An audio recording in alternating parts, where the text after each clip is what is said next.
Bukod sa mga natatanggap na regalo, may Christmas bonus pa ang ilan na panghanda ngayong araw ng Pasko. Pero ano nga ba ang magandang gawin sa perang ito? Alamin yan sa News to Go ni Leigh Alves. Ano ang gagawin mo sa Christmas bonus mo? I wanna buy expensive perfume for myself. Mag-out of town kami kasi lalabas ko yung baby ko tsaka yung mama ko. Pang-aginaldo sa mga inaanak. Titipid, hatiin. Vacation for my wife. And bonus is sky's the limit talaga kasi para yan extra ngayon eh. Sa lahat ng aming tinanong, ilan lang ang nagsabing magtatabi sila ng bahagi ng kanilang Christmas bonus. We treat it really as part of the Christmas spirit that we have to spend it. Majority, I'm not saying all Filipinos. So I think this is the best time to also reward ourselves for our hard work.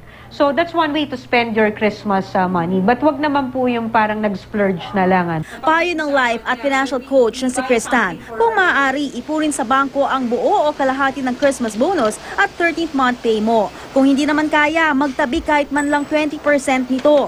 Pwede rin itong ipang negosyo. Sa ganitong paraan, pwede pang lumago ang bonus mo sa halip na maubos lang sa isang iglap.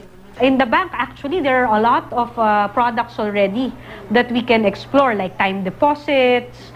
We have variable investments. One of the things that they can invest on is yung insurance. Yung Christmas bonus mo o yung 13th month pay mo, pwedeng yun na yung pambayad mo sa annual premium mo. Kung may gusto namang bilhin, subukang maghintay pagkatapos ng Pasko dahil karaniwang nagbabagsak presyo ang mga tindahan dahil sa paggaba ng demand. Pag-isipan din kung ano ang bibilhin. Halimbawa, sa halip na gadget na mabilis mag-depreciate o bumaba ang halaga, pwedeng bumili ng alahas na tumataas ang value.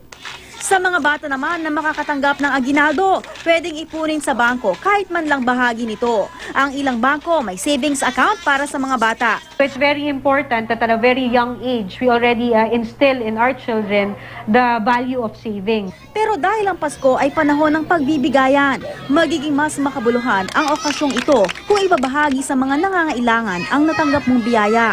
Sa halip na todo-todong shopping, pwedeng mag-donate o mag-organize ng salo-salo para sa ating kapwa na nangangailangan ng kalinga. Leigh Alves, GMA News.